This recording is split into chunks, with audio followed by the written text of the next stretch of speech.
अथ श्री आदिवाराही सहस्रनाम स्तोत्रम् उड्डामरतन्त्रान्तर्गतं श्रीवाराही ध्यानम्।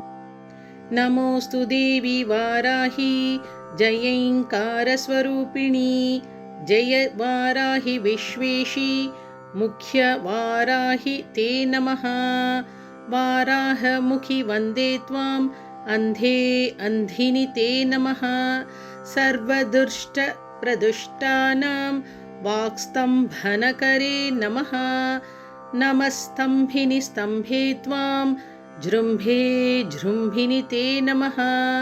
रुन्धे रुन्धिनि वन्दे त्वां नमो देवेशि मोहिनी। स्वभक्तानां हि सर्वेषां सर्वकामप्रदे नमः। बाह्वोस्तम्भकरीं वन्दे जिह्वास्तम्भनकारिणीं। स्तम्भनं कुरु शत्रूणां कुरु मे शत्रुनाशनं। शीघ्रं वश्यं च कुरु मे याज्ञौ वागात्मिका स्थिता। चतुष्ट्यरूपे त्वां शरणं सर्वदा भजे। हुमात्मिके फड्रूपेण जय आद्यानने शिवे। देहि मे सकलान् कामान् वाराही जगदीश्वरी। नमस्तुभ्यं नमस्तुभ्यं नमस्तुभ्यं नमो नमः। वराहमुख्यै विद्महे दण्डनाथायै धीमहि तन्नो अग्निः प्रचोदयात्। अथ ध्यानम्। वन्दे वाराहवक्त्रां वरमणिमकुटां विद्रुमश्रोत्रभूषां। हाराग्रैवेयतुङ्गस्तनभरनमितां पीतकौशेयवस्त्रां। देवीं दक्षोद्वहस्ते मुसलमथ परं लाङ्गलं वा कपालं। वामाभ्यां धारयन्तीं कुवलयकलिकां श्यामलां सुप्रसन्नाम्। देव्युवाच श्रीकण्ठकरुणासिन्धो दीनबन्धो जगत्पते। भूतिभूषितसर्वाङ्ग परात्परतरप्रभो। कृताञ्जलिपुटा भूत्वा पृच्छाम्येकं दयानिधे। आद्याया चित्स्वरूपाया निर्विकारा निरञ्जना। बोधातीता ज्ञानगम्या कूटस्थानन्दविग्रहा। अग्राह्यातीन्द्रिया शुद्धा निरीहा स्वावभासिका। गुणातीता निष्प्रपञ्चा ह्यवाङ्मनसगोचरा। प्रकृतिर्जगदुत्पत्तिस्थितिसंहारकारिणी। रक्षार्थे जगतां देव कार्यार्थं वा सुरद्विषां। नाशाय दत्ते सा देहं तत्कार्यैकसाधनम्। तत्र भूधरणार्थाय यज्ञविस्तारहेतवे। विद्युत्केशहिरण्याक्ष बलाकादिवधाय च। आविर्बभूव या शक्तिर्घोरा भूधाररूपिणी। वाराही विकटाकारा दानवासुरनाशिनी। सद्यःसिद्धिकरी देवी घोरा घोरतरा शिवा। तस्याः सहस्रनामाख्यं स्तोत्रं मे समुदीरय। कृपालेशोऽस्ति मयि चेद् भाग्यं मे यदि वा भवेत्। अनुग्राह्या यद्यहं स्यां तदा वद दयानिधे। ईश्वर उवाच साधु साधु वरारोहे धन्या बहुमतासि मे। तव शुश्रूषादि समुत्पन्ना भक्तिश्रद्धा समन्विता। सहस्रनाम वाराह्यास् सर्वसिद्धिविधायि च तव चेन्न प्रवक्ष्यामि प्रिये कस्य वदाम्यहम् किन्तु गोप्यं प्रयत्नेन संरक्ष्यं प्रणतोऽपि च विशेषतः कलियुगे न देयं यस्य कस्यचित् सर्वेऽन्यथा सिद्धिभाजो भविष्यन्ति वरानने। ॐ अस्य श्रीवाराही सहस्रनामस्तोत्रस्य महादेव ऋषिः अनुष्टुप् वाराही देवता ऐं बीजं क्रों शक्तिः हुं कीलकं मम सर्वार्थसिद्ध्यर्थे जपे विनियोगः। ॐ वाराही वामनी वामा बगला वासवी वसुः वैदेही विरसूर्बाला वरदा विष्णुवल्लभा वन्दिता वसुधा वश्या व्यक्तास्या वञ्चिनी बला वसुन्धरा वीतिहोत्रा वीतरागा विहायसी।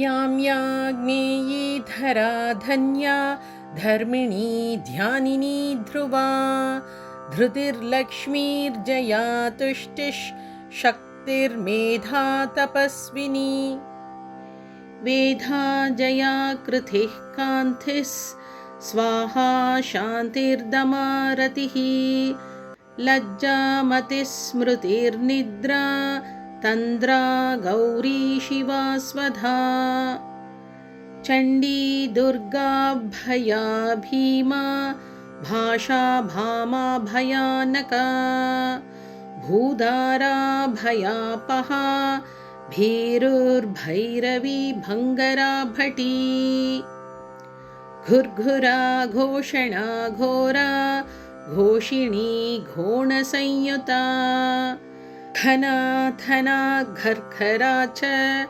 घोणयुक्ता घनाशिनी पूर्वाग्नेयी पातु यां या वायव्युत्तरवारुणी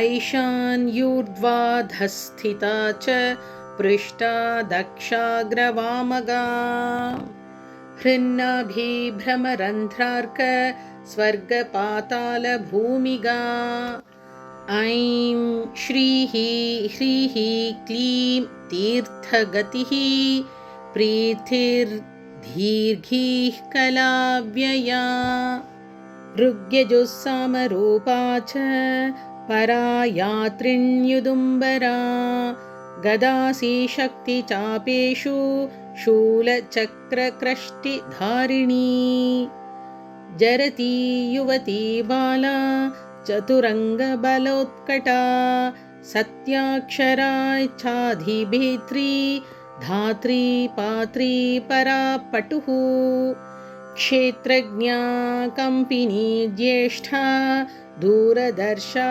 धुरन्धरा मालिनी मानिनी माता माननीया मनस्विनी महोत्कटा मन्युकरी मनुरूपा मनोजवा मेदस्विनी मध्यरता मधुपा मङ्गलामरा माया माता मयहरी मृडाणी महिलामृतिः महादेवी मोहहरी मञ्जुर्मृत्युञ्जयामला मांसला मानवामूला महारात्री महालसा मृगाङ्का मीनकारी स्यान् महिषग्नी मदन्तिका मूर्च्छा मोहमृषा मोघा मदमृत्युमलापहा सिंहर्क्ष महिषव्याघ्र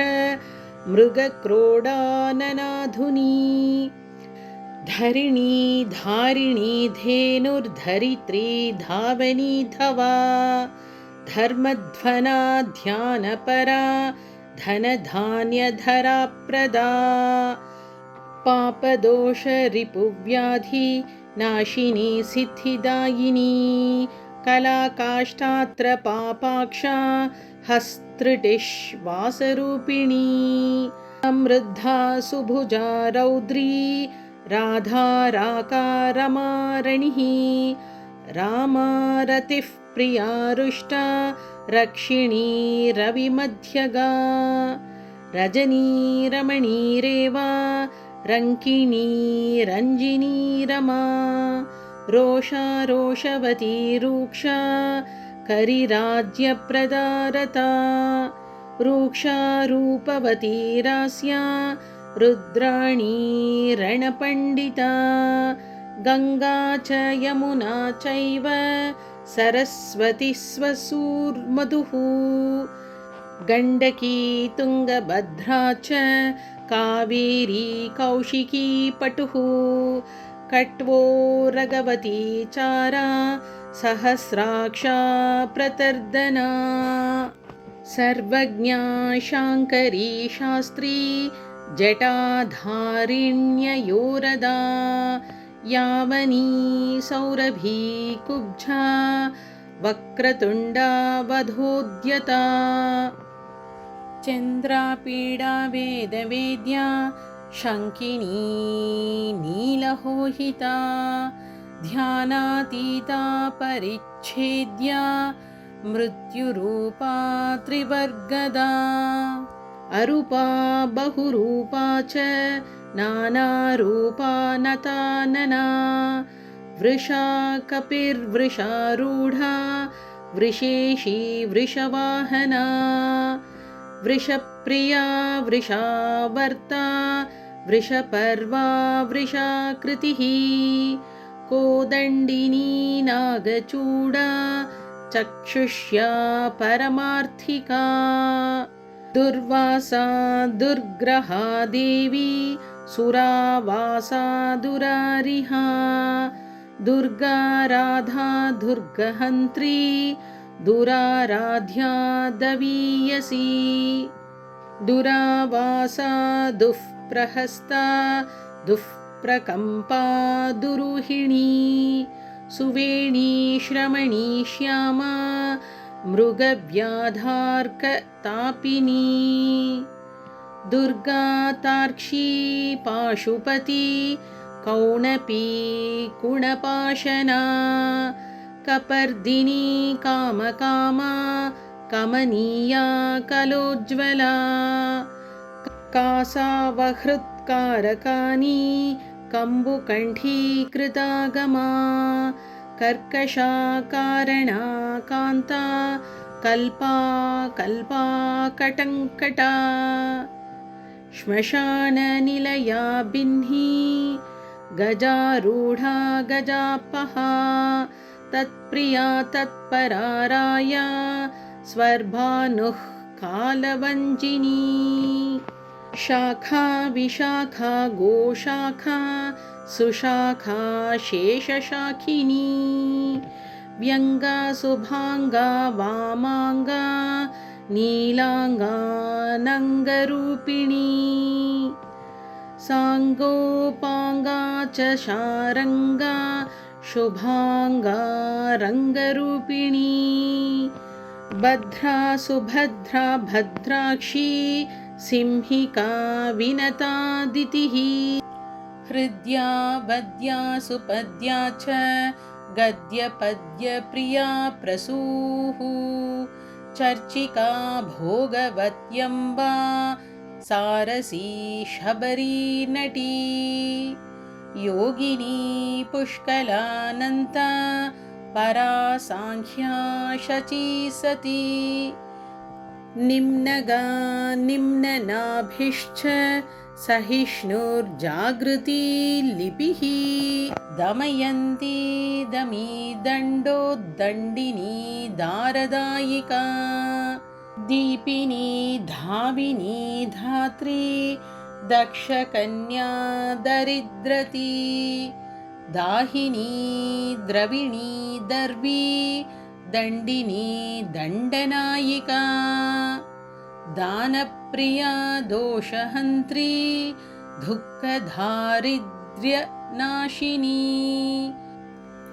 दोषदा दोषकृद्दोग्ध्री दोहदा देविकादना दर्वीकरी दुर्वलिता दुर्युगा द्वयवादिनी चराचरानन्तवृष्टिर् उन्मत्ता कमलालसा तारिणी तारकान्तारा परात्मा कुब्जलोचना इन्दुर्हिरण्यकवचा व्यवस्था व्यवसायिका ईशनन्दा नदीनागी यक्षिणी सर्पिणी वरी सुधासुरा विश्वसहा सुवर्णाङ्गदधारिणी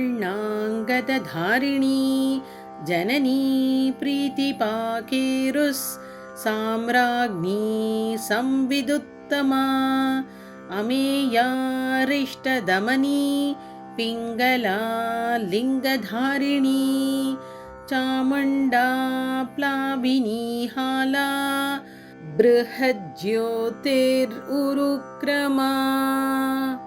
सुप्रतीका च सुग्रीवा हव्यवाहा प्रलापिनी नभस्या माधवी ज्येष्ठा शिशिरा ज्वालिनी रुचिः शुक्ला शुक्रा शुचा शोका शुकी भेकी पिकी भकी पृषदश्वानभो योनी सुप्रतीकाभिभावरी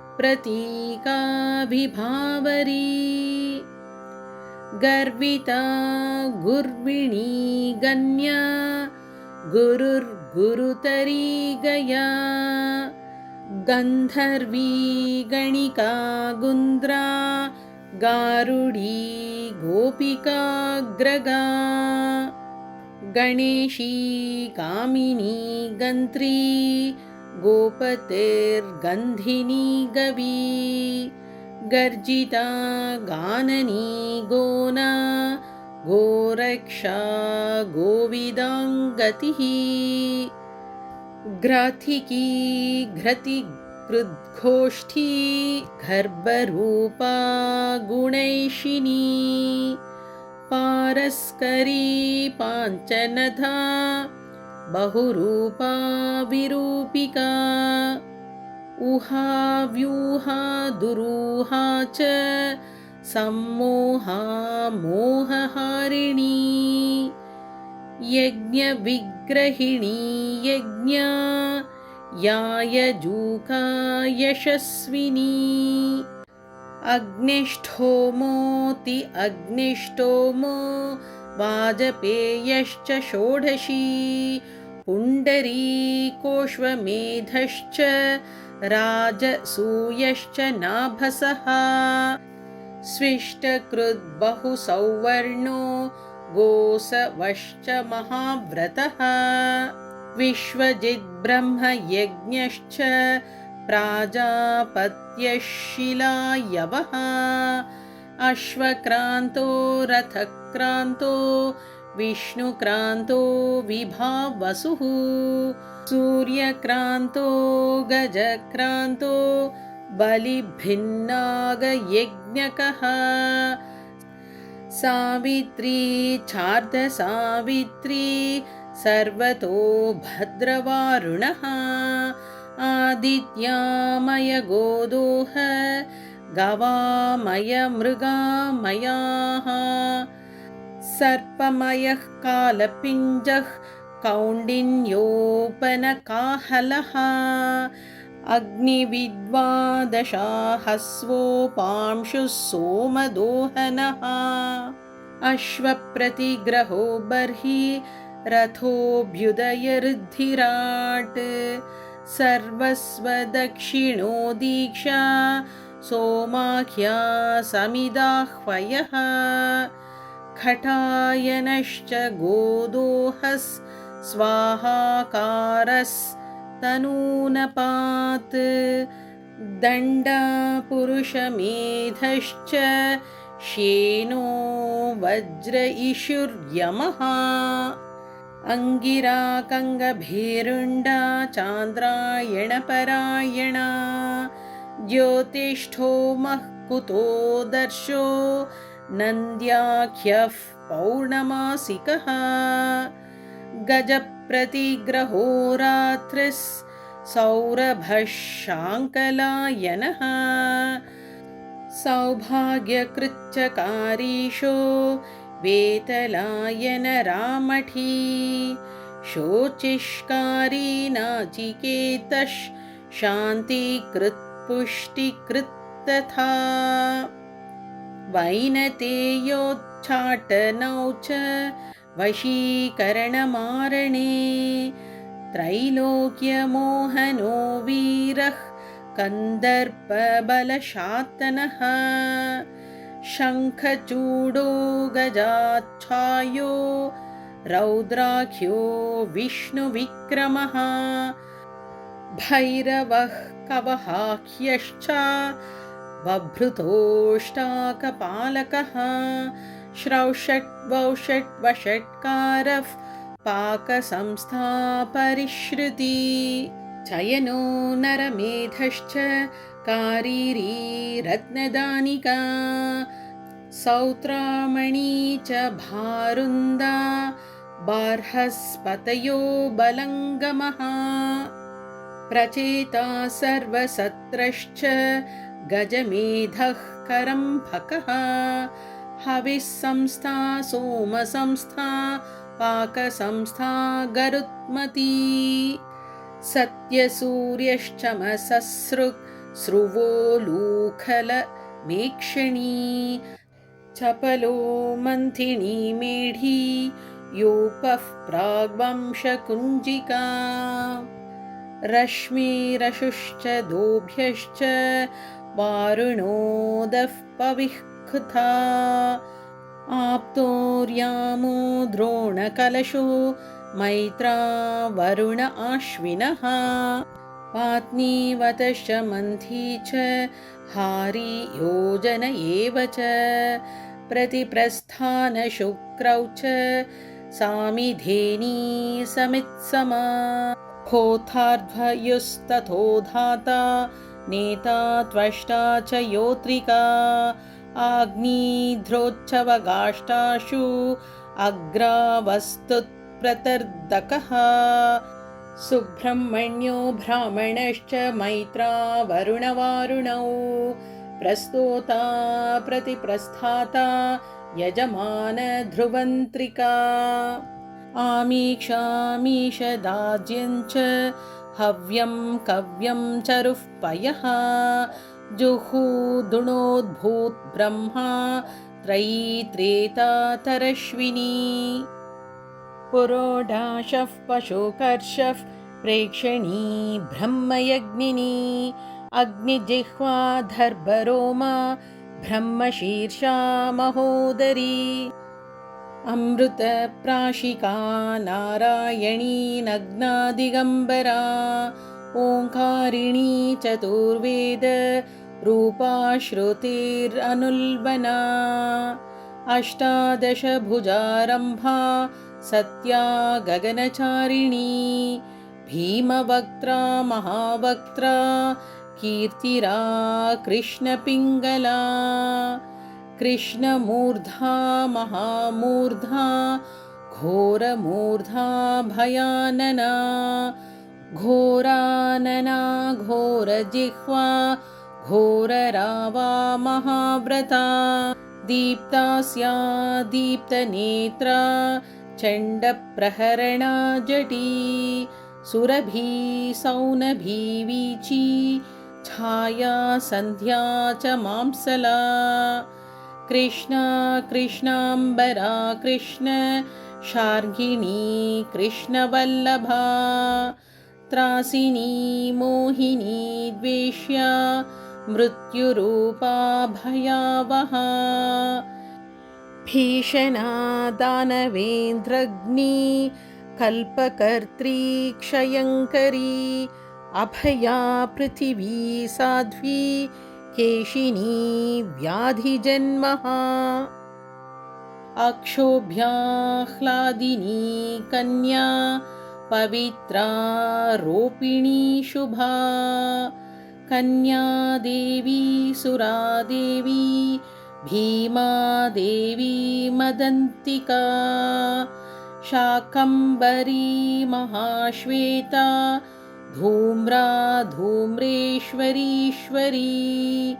वीरभद्रा महाभद्रा महादेवी महासुरी श्मशानवासिनी दीप्ता चितिसंस्था चितिप्रिया कपालहस्ता खट्वाङ्गी खड्गिनी शूलिनी हली कान्तारिणी महायोगी योगमार्गा युगग्रहा धूम्रकेतुर्महास्यायुर्युगानां परिवर्तिनी अङ्गारिण्यङ्कुशकरा घण्टावर्णा च चक्रिणी वेताली भ्रमवेताली महावेतालिका तथा विद्याराज्ञी मोहराज्ञी महाराज्ञी महोदरी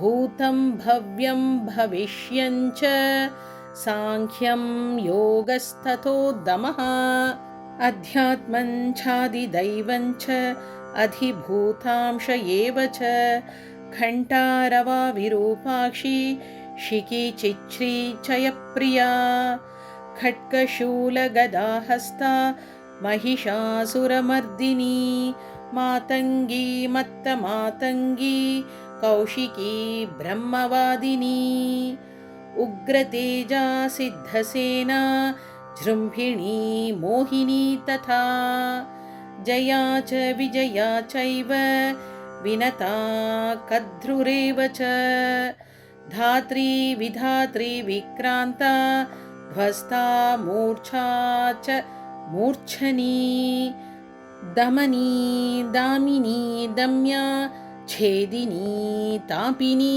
तपी बन्धिनी बाधिनी बन्ध्या बोधातीता भुदप्रिया हरिणी हारिणी हन्त्री धरिणी धारिणी धरा विसाधिनी साधिनी च सन्ध्या संगोपनी प्रिया रेवती कालकर्णी च सिद्धिलक्ष्मेररुन्धती धर्मप्रिया धर्मरतिः धर्मिष्ठा धर्मचारिणी व्युष्टिः ख्यातिः सिनीवाली कुहूः ऋतुमती मृतिः तवाश्री वैरोचनी मैत्री नीरजा कैटभेश्वरी भ्रमणी भ्रामणी भ्रामा भ्रमरी भ्रामरी भ्रमा निष्कला कलहानीता कौलाकारा कलेवरा विद्युज्जिह्वा वर्षिणी च हिरण्याक्ष निपातिनी जितकामा कामृगया कोला कल्पाङ्गिनी कला प्रधानतारका तारा हितात्मा हितभेदिनी दुरक्षरा परं ब्रह्मा महाताना महाहवा वारुणी व्यरुणी वाणी वीणा वेणी विहङ्गमा मोदप्रिया मोदकिनी प्लवनी प्लाविनी प्लुतिः अजरा लोहिता लाक्षा प्रतप्ता विश्वभोजिनी मनोबुद्धिरहङ्कारः क्षेत्रज्ञा क्षेत्रपालिका चतुर्वेदा चतुर्भारा चतुरन्ता चरुप्रिया चर्विणी चोरिणी चारी चाङ्करी चर्मभे भैरवी निर्लेपा निष्प्रपञ्चा च प्रशान्ता नित्यविग्रहा स्तव्या स्तवप्रिया व्याला गुरुराश्रितवत्सला निष्कलङ्का निरालम्बा निर्द्वन्द्वा निष्परिग्रहा निर्गुणा निर्मला नित्या निरीहा निरघा नवा निरिन्द्रिया निराभासा निर्मोहा नीतिनायिका निरिन्धना निष्कला च लीलाकारा निरामया मुण्डा विरूपा विकृता पिङ्गलाक्षी गुणोत्तरा पद्मगर्भा महागर्भा विश्वगर्भा विलक्षणा परमात्मा परेशानी परापारा परन्तपा संसारसेतुः क्रूराक्षी मूर्छा मत्ता मनुप्रिया विस्मया दुर्जया दक्षा तनुहन्त्री दयालया परब्रह्मानन्दरूपा सर्वसिद्धिविधायिनी